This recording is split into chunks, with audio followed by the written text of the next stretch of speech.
Welcome to this week's episode of Biz Success in 15, where top experts share hot tips and strategies that you can implement in as little as 15 minutes to build your dream business. And now here's your host, the Visibility Wiz, Cindy J. Hi, I'm Cindy J, the Visibility Wiz, and welcome to this episode of Biz Success in 15, where top experts share hot tips and strategies that you can implement in 15 minutes or less to build your business. Today, our guest is Kelly Rudolph, and she specializes in releasing self-sabotaging emotional baggage that has kept you stuck, stressed, and struggling for decades. And it all happens in a few minutes over the phone. She has over 33 years of extensive training, powerful experience, and consistently high results working with energy and the subconscious mind. Her clients heal their self-esteem, relationships, body, business, and confidence. And she's the founder of Positive Woman Rock and the creator of the Inner Power Breakthrough. Welcome, Kelly. It's a pleasure to have you. Thank you. I'm happy to be here. This is great. Thank you. And to begin with, Kelly, can you share a personal or business challenge that you had to overcome in order to achieve your level of success? Yes. The biggest challenge I had in getting to my level of success I have today was learning that regardless of what smile I was putting on the outside or what other person I was listening to learn how to create my business, it was the feelings that were underlying. It was that energy from those feelings, those emotions, that was creating everything I was getting. So I had to learn to be really positive authentically rather than just pretending like it and going through my day. And that was tough. Right. Yeah, and so often it goes back to our feelings, the inner game. Everything always goes back to that. And what do you find keeps a lot of entrepreneurs stuck and unable to grow their business? Well, there's the energy thing is the biggest. You really have to understand energy. However, what happens is, like if I wanted to, well, I did this. I went to different programs and things just like you have, and you might get someone who is a different personality style than you. So everything they say to do, even though it worked for them, and it would probably work for you too, you may not even be able to do it, or it may be so out of your comfort zone that it's not going to be a growth spurt for you personally. It's really going to just derail you and take you down the drain and into fear and depression and self-doubt and things like that. So then those are the emotions that are going to create the business you're attempting to create. So learning personality styles and which style you are, and I use a super, super simple system because I like to simplify everything. Learning your style allows you to identify what other people's styles are too, because the system's so simple. And then you can determine, okay, if they're this style and I'm this style, then they're going to be saying this kind of stuff. So I'm going to need to adjust a little bit for me so it will be doable for me. So I'm expressive driver. So if it sounds fun, I'm in. I don't even think about it, which isn't smart, but that's what we expressive drivers do. And an analytical person needs the details and time to think. So we drive them nuts. They drive us nuts, especially in the decision-making department. An amiable person, which a lot of entrepreneurs are, a lot of healers and artists and things like that, they're very amiable. They want everyone to like them. We all do. However, they, more than anyone else, really wants everyone to like them. And we know that's impossible. And it can be so painful when people don't like us and we feel that rejection.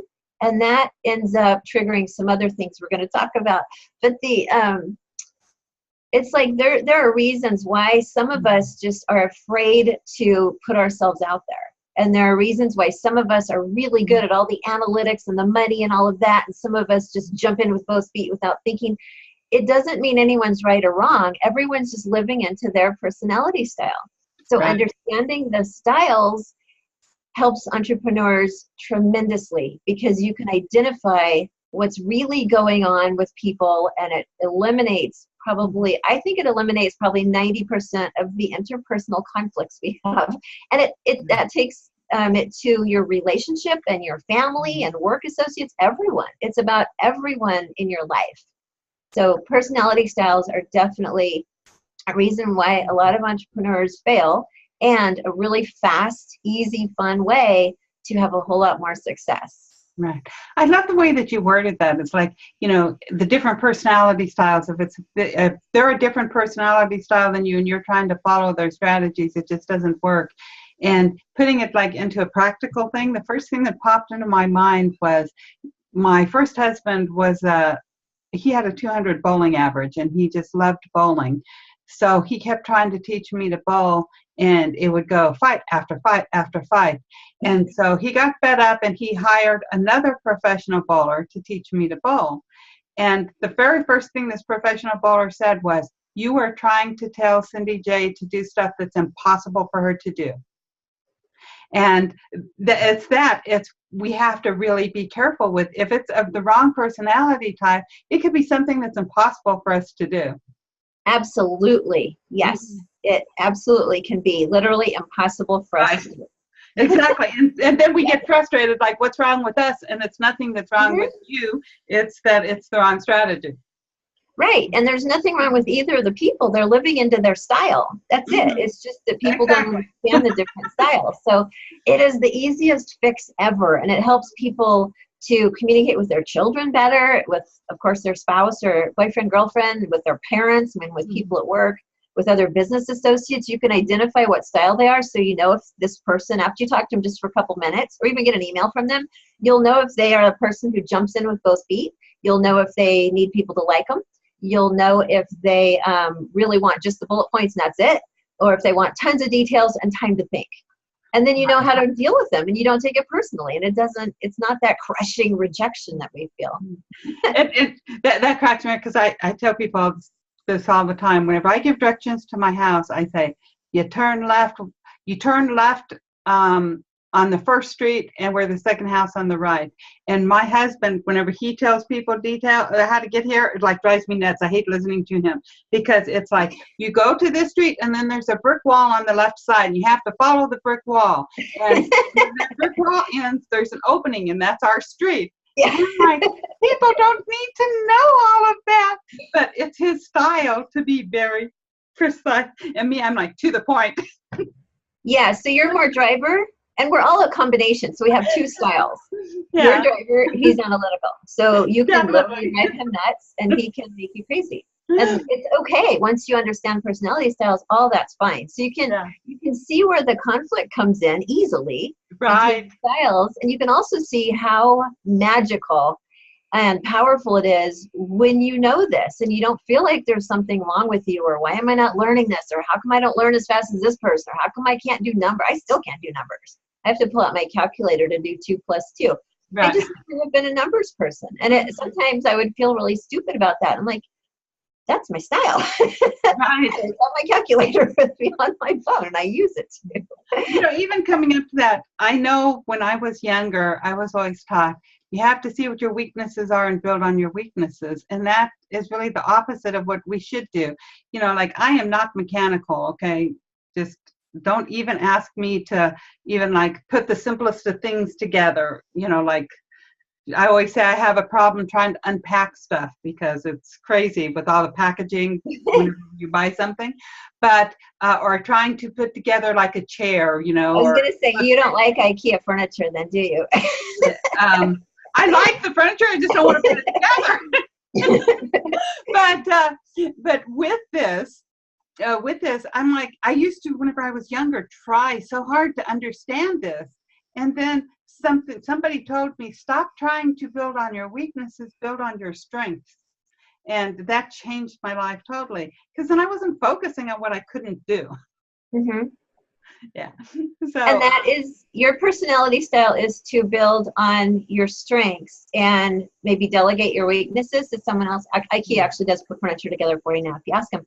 I have my husband. No. Yeah, he might take a while, but he'll do it precisely right. Yes. My personality style wants to learn everything about the thing I don't understand, except numbers. I don't like the numbers still. And then I will ultimately get paid to do it for someone else. The things I hate the most in business, I have always ultimately been paid to do it for someone else after I learned it, because it would drive me nuts not to. And once you do know at least a little bit about what you you know, you got to know what you suck at. That's important. Once you know how to do it, at least if you're delegating, you know how much it should cost, what it should look like when it's done, and how it should be done, you know, how long it's going to take, all that kind of stuff. So it is important to know some of it, and sometimes people need to build on their weaknesses, and it drives them crazy because it's just not going to work, and it makes you fail. You fail again and again, and then you're rejecting yourself. Ooh, we got to talk about rejection too. That's a biggie. And wondering why. And so even with rejecting, like the amiable people, I take it they take rejection harder than the other ones, or does everybody seem to take it the same? They can outwardly, because they're people pleasers. And so it does possibly hurt them more often. But rejection is a good emotion to talk about, because I mentioned that managing my energy was the most challenging thing I had to overcome to build my business. Because here's how emotions work. Emotions are your most powerful creative energy. And your feelings, emotions, have a huge energetic vibration to them. Huge. Biggest of anything in your life. So if you put a smile on your face, but you're feeling disappointed in yourself or depressed or rejected, maybe it's a relationship, but today's business, and you're feeling rejected from that, but it's entering into today in business. You feel all those underlying emotions, but you're putting on your happy face so you look like you're got your stuff together. Those underlying emotions, those really low, junky vibrations are pulling in a bunch of garbage. So it's very important to learn how to manage your emotions, because that's your creative energy. No matter what you're doing, even sleeping at night, that energy from whatever emotions are underlying, not the surface ones, but the underlying ones, that's creating your life and your business and your relationship and your body shape and everything. So that's why those are so important. And here's what happens with emotions. We may have some really junky emotions. I call those emotional junk balls, if they're the negative ones, like anger, fear, rejection, sadness, betrayal.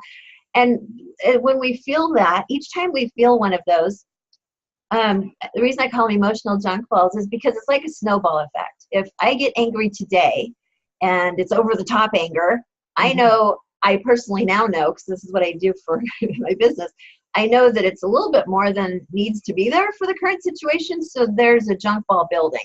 What happens is our emotions get passed down from ancestors. And if someone believes in past lives, they definitely come from there too. It's just, you don't have to believe in past lives to release the emotions from them. Right.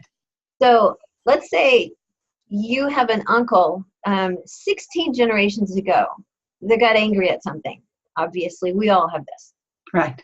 An uncle that got angry at something, and the little ball started, the snowball started, and then the next generation, his son and his son and his son and his daughter and his daughter and his wife and everyone. Every time someone felt that emotion, it's passed down and the snowball grows. And the reason for that is because our subconscious mind, which is our inner power, it's connected to our spiritual self. Its job is to protect us and to keep our lineage alive. So it needs to warn us if something dangerous is coming our way. And to do that, it needs to save all of the experiences we've had, including all the experiences our ancestors have had, and all the emotion wrapped around them. As you can imagine, this looks like this enormous thing right now, and it's like, holy cow, that's huge. And it is. We need the lessons from the past, or we need the lessons from the past to take into our future with us, but we don't need the emotional baggage that's wrapped around those lessons and those experiences. And what's interesting to me with even the ancestors is I'm a genealogy freak. That's my passion. That's my hobby. Hey, I'm a direct descendant of William the Conqueror.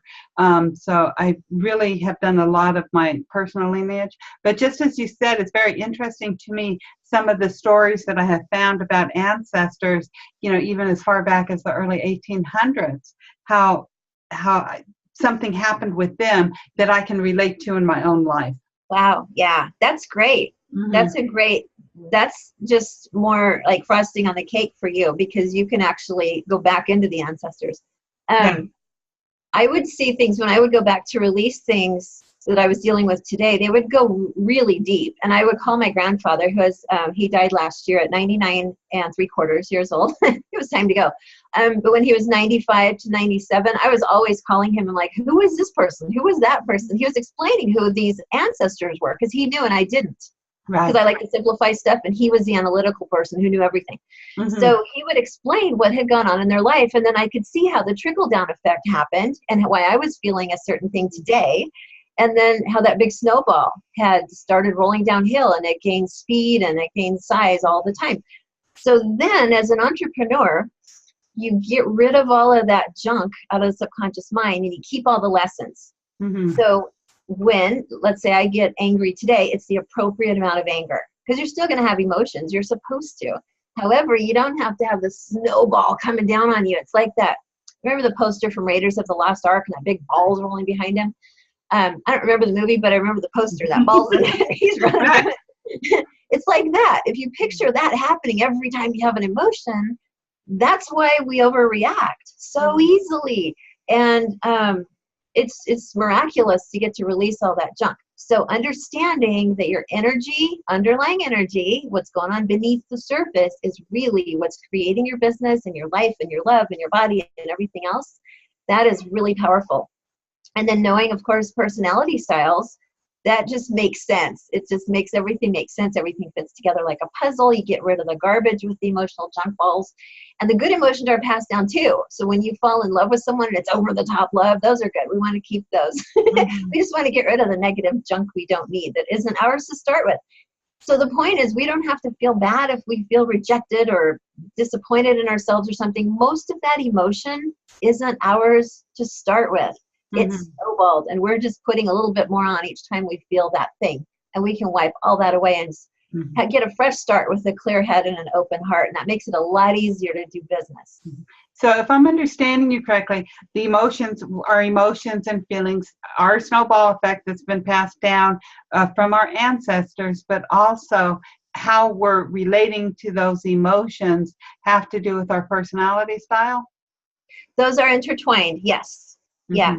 The personality styles, understanding those help you communicate better with everyone because all the puzzle pieces fit.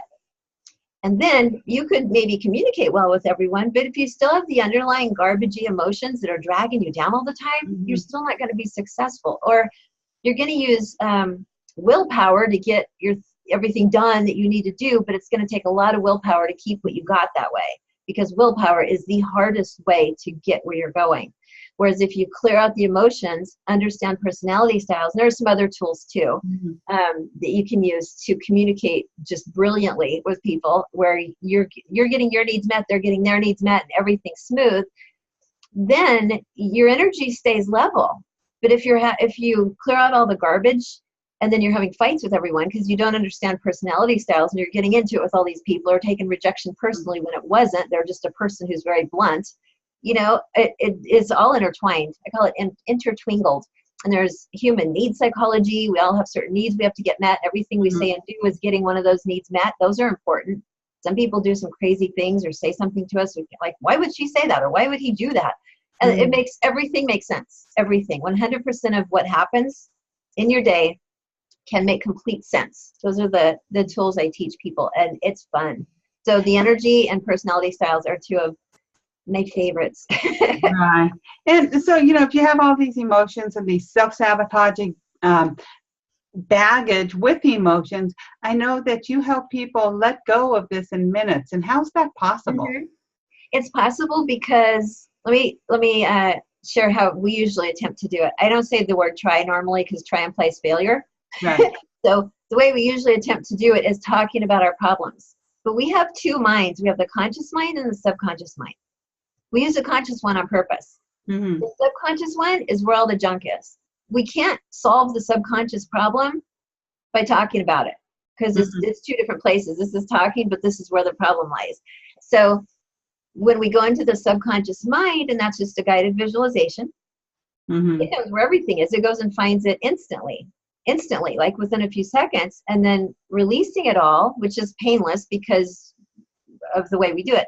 You don't have to talk about problems. You don't have to relive any traumatic memories. None of that is important. None of that is necessary to get you on the right track. And as you come back to today, releasing all that stuff all the way back, that's what takes sometimes 6 or 7 minutes. I think my longest client took maybe 18, but she'd gone back like 50 or 60 generations. So there was a lot there. Yeah, it's crazy. And it's super fast because we bypass the conscious mind, which takes so much time and energy and effort. We go directly to where the problem is, release it from the root, and then it's done. And I know also, Kelly, that you say a lot of people, we are always asking for what we want, but that there's a wrong way to ask for what we want. So what's that wrong way? The best thing to do every day is to, because the emotions are the most powerful creative energy you have, we often will in the morning say, I want this to happen and this to happen and this to happen. If instead, or also, we say, I want to, like mine are usually, I intend, intending is wanting plus asking, or intending is wanting plus expecting. Those are both really important. We need to want things. The universe needs in direct order, not just going in a restaurant and saying, I want lunch. You wouldn't do that. You go in and order what you want. So you can say something like, I intend to feel confident, exuberant, and grateful all day. And your subconscious mind will go find things that make you feel that way. And the universe, if it's universe or God, whatever you believe in, I definitely believe everyone needs to believe in something bigger than themselves that always has their back. Then that entity or the universe, let's just use the universe as an example, is going to put everything in your path to make you feel grateful and confident and exuberant that day. So those emotions create all of the good things, the good people and the great opportunities coming into your life to make your business and your life better and make you healthier physically too. So you're intentionally asking to feel a certain way. And I find that 3 emotions are a good number because there's 3. And so you just keep getting these good things coming to make you feel that way during the day. It's really fun. If you do that every day, you can do different ones every day too. And then you're actually asking for the emotions that create the good energy that create the success in business. And so I would think too, besides the ones you said, exuberant, and you can use joyful, happy, I want to feel love all day, or I want to feel at peace. Yeah.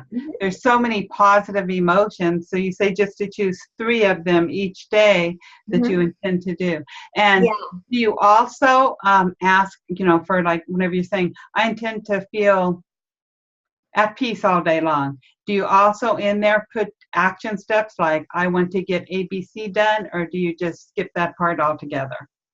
You can. I tend to have like a little list of things I want to get accomplished, and then I say, and actually I don't say all day I want to feel those feelings all day. I'll say I want to feel today. I want to feel exuberant, confident, and grateful today.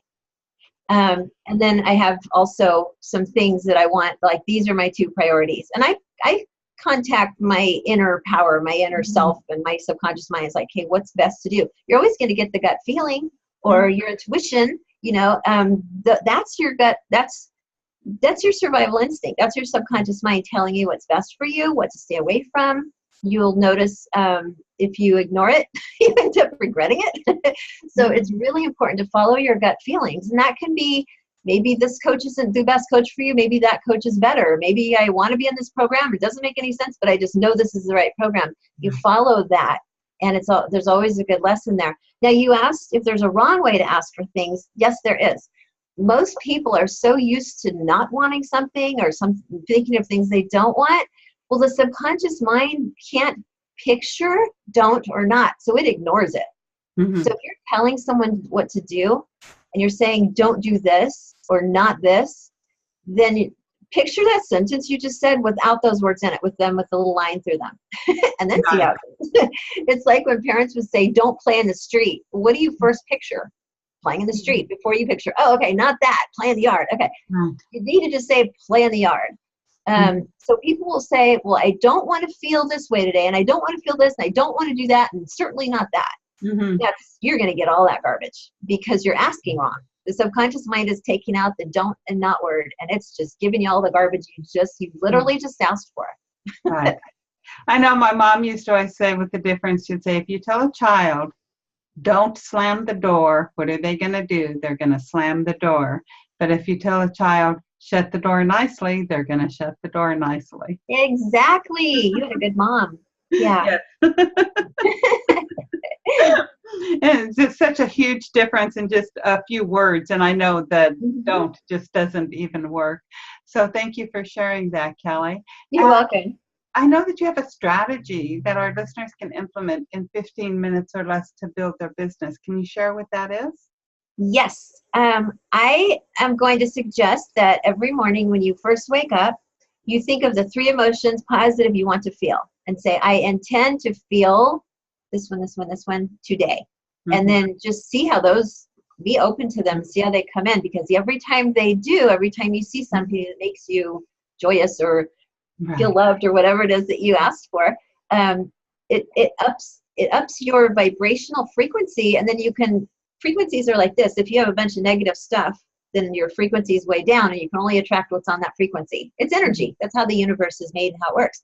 If you have a lot of really good emotions up here, then you're only going to attract all this good stuff up here. That's a whole lot better than this junky stuff down here. So you can literally raise your energetic vibration by feeling all the positive emotions, and you just ask for the ones you want that day. And it's fun to ask for different ones the next day. And pretty soon, by the end of the week, you've had like 15 emotions you asked for. See, I can do numbers when I need to. I do have a question. You said earlier, you said don't use the word all day. So why would you just say I tend to feel love, peace, and happiness today versus all day? Oh, yeah, I misspoke earlier because I actually don't ask that way with the all day thing. Because that would be I said it, and you told me not to say all. So I was. Oh, because I said it earlier, and that's why you repeated what I said. I said it first, and that's why you said it, because I thought, oh, yeah, I did say that. Yeah, if you say today, then you leave it more open for things to work in your favor. If you set your expectations too high and you don't feel that way all day long, you're going to be disappointed and not do it again. And the disappointment, maybe you feel rejected by whoever you asked, then those negative emotions come in. So just say, I intend to feel this, this, and this today, and just let it go. And that makes total sense, especially for somebody, depending upon what your personality style is, we all have those triggers. So if we say, I want to feel at peace all day, and you get irritated, you're going to think, oops, I messed up. And then everything's going to detract all of the good vibration that you've built up. Yes, exactly. You may feel rejected by God or the universe or whoever you asked for. It's like, well, this doesn't work. Then you don't do it again. So it's that easy to get stalled and just like a stop sign right in the middle of your progress and your business and your life, because business is all about life. And relationships are the same. You can even say, I want to feel lovable and passionate and happy in my relationship today. And then those things start coming in. You just have to place your order. We're so used to voicing what we don't like. I mean, just look at Facebook. Everyone's talking about what they don't want and that they don't like and what they hate. And don't do this and not that. And oh my gosh. And I see lots of business coaches teaching all the don't not stuff. And it just makes me crazy because I want to jiggle them and say, hey, what if you tell people what to do instead? Right. Or what will work for them, or adjust this to your personality style and have some knowledge behind that. So it's, a couple small words can totally change your life and your results. It's really powerful and it's so much fun to watch. And then you think, oh my gosh, I could have been here a lot sooner had I know these simple things. Exactly. Yeah, words are very powerful, very powerful. They have emotion wrapped around them. I always found it funny, and I know years ago I wrote an article on this, and we all said it as a kid, sticks and stones may break our bones, but words will never hurt us.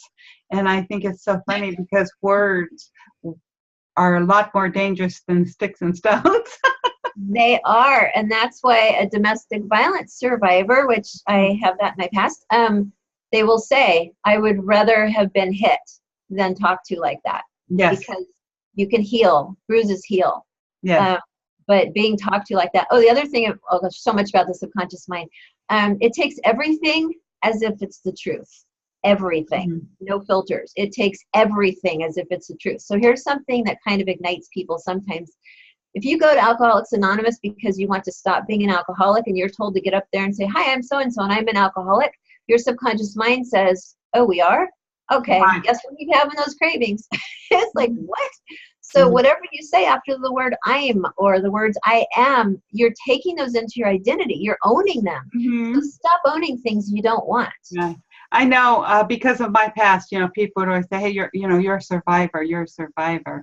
And they say, survivor isn't really the most positive word. So I don't like saying I'm a survivor because exactly it is. You're saying you're a victim. So I tell everybody, I decided I'm a winner. And that's my story. I'm a winner. Good. I like winner. That's awesome.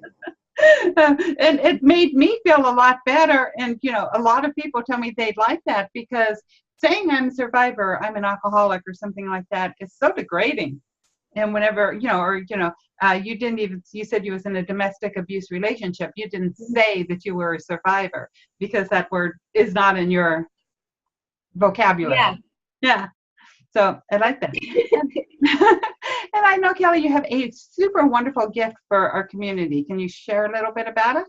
Yes, I can. I am going to give you, it's a 1-page download. So it's super fast. It's going to give you the 4 personality styles and show you how the characteristics of those so you can figure out which 2 we have. It'll tell you on there, but we're a combination of all of them. We have characteristics of all the different ones, but you have the most in one style and the second most in the other. So that's your primary and secondary. So it'll allow you to kind of identify what you are and what other people are and really see why conflicts can happen. It takes you back like, oh my gosh, 30 years ago, so-and-so said this. Now I totally get it because you just figured out their style. It's really fun. So that's a half page.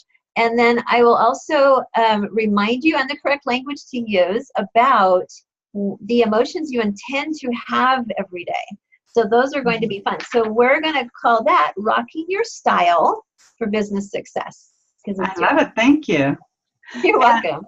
To our listeners, you want to head on over to bizsuccessin15.com/Kelly, all lowercase, Kelly, and grab your Rocking Your Style for Business Success. It's really great, and it will change your life, your business life, and your personal life.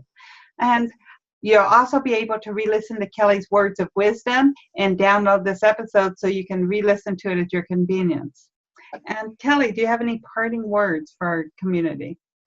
I do. It is absolutely possible for you to be successful at things you have as dreams. You wouldn't have dreams if you didn't have the wherewithal to make them come true. And all you have to do is simplify everything to just understanding energy and understanding how people tick.